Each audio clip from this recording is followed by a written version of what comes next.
C'est là-dessus que j'essaye d'attirer l'attention des gens en disant, mais ne vous trompez pas, ce n'est pas un combat de droite ou de gauche. Si vous bousillez le système de l'intérieur, il va vous tomber sur la tête, comme c'est arrivé dans d'autres civilisations. Ce ne sera pas nouveau d'ailleurs dans l'histoire de l'humanité. Hein. On évoquait tout à l'heure avec la Grèce, qui est sortie d'un système pour se retrouver dans une tyrannie. Donc on peut effectivement sortir de ce système et tomber dans une tyrannie ou dans une anarchie et un chaos total, mais en tout état de cause, aucun système ne perdure en étant structurellement dysfonctionnel.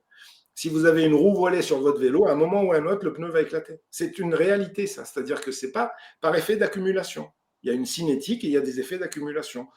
On a évoqué tout à l'heure la corruption. Si naturellement, dans une société humaine, naturellement, il y a 5% par exemple de personnes corrompues, si ces 5% ne sont pas régulés pour ne pas devenir 8, et si vous laissez les 8 arriver, vous pouvez être certain que très vite vous aurez 20, et si vous laissez les 20 par effet de propagation et d'exemplarité, vous aurez 50 et ils vont vous casser le système. Parce que chacun se dira, mais regarde, l'autre il le fait, il lui arrive rien, je vais faire pareil. Et puis l'autre aussi, et puis vous vous retrouvez avec un effet d'entraînement qu'on appelle négatif. Donc si vous avez une somme de composantes à rendement négatif dans un système technocratique, votre système va s'effondrer. Ce n'est pas une question morale. Et c'est pour ça que ça me gêne quand on veut amener ça sur le terrain de la politique ou de la morale. C'est de la systémique pure, c'est de la mécanique.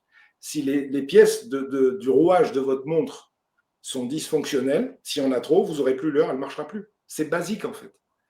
Voilà, je voulais insister là-dessus parce que c'est un des critères, je pense, le plus important et on en parle très rarement, tout comme le solde du commerce extérieur français dont on ne parle jamais.